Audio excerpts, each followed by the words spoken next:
Bueno amigos, pues hoy tengo un papel un poco difícil, porque cuando me dijeron que tenía que explicar cómo funciona el magnetismo a nivel microscópico, dije, tengo que explicar la parte más elemental de un ser vivo, y estamos hablando de una parte muy pequeña, la parte más ínfima.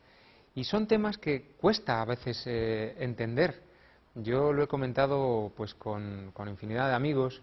Digo, ¿os acordáis cuando nos explicaron en la facultad o en el instituto lo complejo de las células, y dentro de las células de las partes más pequeñitas de las moléculas, y dentro de esa parte de la molécula algo todavía más pequeño que era el átomo? Digo, bueno, ¿y cómo puedo yo transmitirle eso a la gente que me está viendo? Que es difícil para el que no ha estudiado eso, ¿no?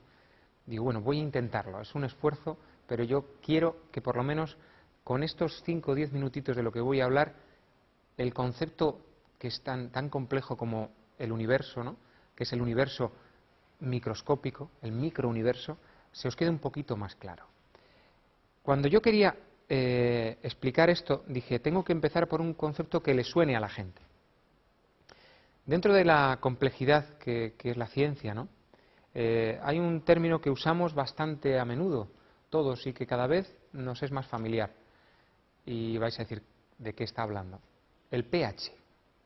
¿Y por qué quiero hablaros del pH? El pH lo veis más vosotros de lo que creéis. El pH lo tienen las cremas que compramos para el sol.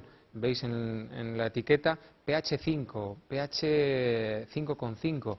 Lo veis en las piscinas cuando te dicen, pues la piscina tiene que tener un nivel de pH. ¿Qué es eso del pH? ¿Y por qué es importante para que entendáis cómo funciona el magnetismo en el cuerpo humano y en cualquier ser vivo? Pues el pH, de una forma muy sencilla, quiere decir pondeus hidrógeno, es decir, el peso de hidrógeno. ¿Veis qué fácil?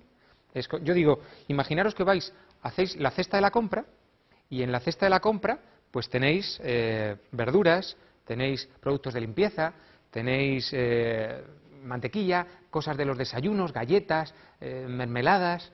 Bueno, pues imagináis que queréis saber cuánto pesa de ese carro de la compra la parte que corresponde al desayuno, es decir, que incluya solamente la galleta, la mermelada, las cositas del desayuno, y le ponéis unas siglas, es decir, bueno, en este caso sería P, peso de desayunos, ¿no?, de ese carro de la compra, la parte destinada al desayuno, no le vais a poner la parte de los productos de limpieza. Bueno, pues algo así hicieron los científicos que en su momento, no voy a decir el nombre porque es muy difícil de pronunciar, fue un sueco el que inventó el término del pH, es decir, peso de hidrógeno, ¿no?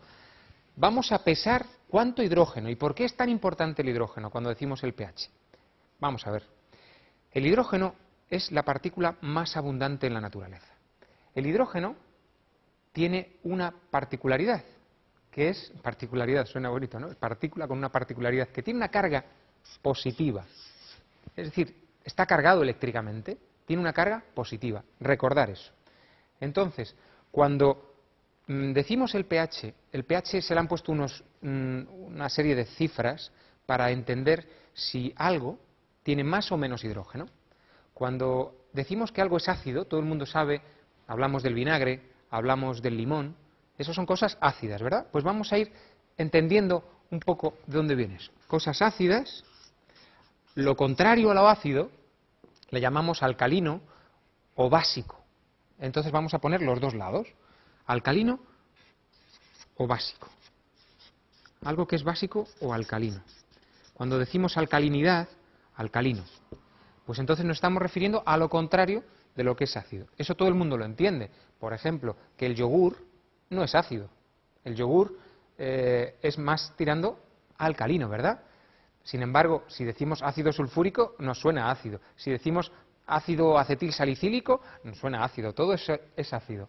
Pues, ¿cómo podían clasificar eso? Como tiene que ver con la cantidad de hidrógeno, el peso de hidrógeno que tiene una sustancia, tenemos que recordar que nuestro cuerpo está compuesto de millones y millones de partículas. Y cada una tiene su peso de hidrógeno. Si medimos la cantidad de hidrógeno que hay por una parte de la piel, estamos midiendo el peso de hidrógeno de la piel.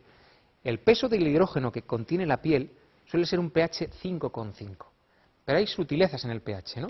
Entonces, dice, bueno, ¿cómo lo clasificamos? Pues pusieron unos números del 0 al 14, del 0 al 14, dependiendo de las cantidades de acidez que había. Y curiosamente, lo más ácido es lo que más protones tiene.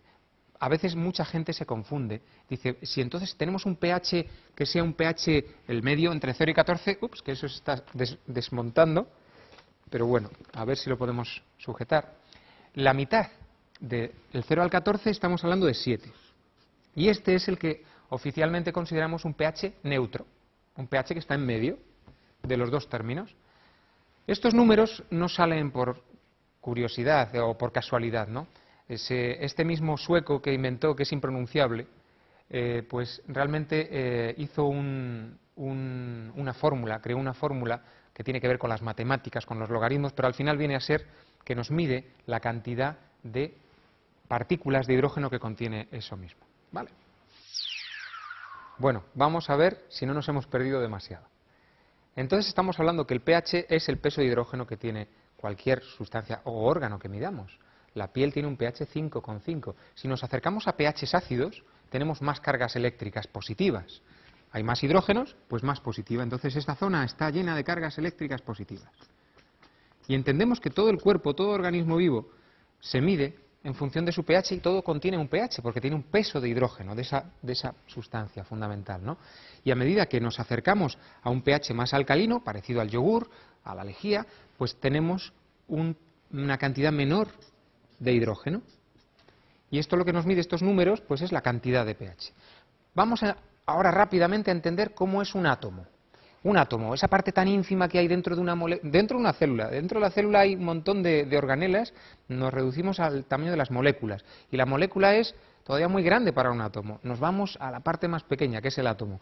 El átomo, se ha hablado mucho de qué era el átomo. A principios del siglo XX se crearon varios modelos para intentar entender qué pasaba dentro de un átomo. Esa parte que decían los griegos indivisible, no es así, ¿no? Para entender un átomo tenemos que imaginarnos una zona de carga central, ahí hay protones y neutrones, los neutrones son neutros, no tienen carga, y son ligeramente un poquito más grandes que los protones, tienen un poquito más de masa que los protones, entonces podemos dibujar un núcleo, que le llaman núcleo, ponemos un protón, pudiera ser este, que ya lo hemos dibujado en negrito, y un neutrón, y el protón vamos a ponerle la carga positiva. Entonces ese es el núcleo. Protones y neutrones. Pero es que resulta que alrededor de ese núcleo hay una nube. Pues no voy a dibujar orbitales, que antes se pensaban, incluso en los modelos de dibujo, en los dibujos animados, querían dibujar y hacían así unas órbitas con unas carguitas.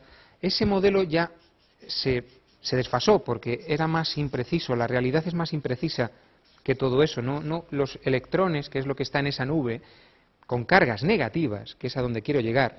Esto es una nube con un montón de electrones, cargas negativas, y en esta nube están moviéndose con una probabilidad de que se muevan en una zona concreta, dependiendo de la energía que tengan, ¿no?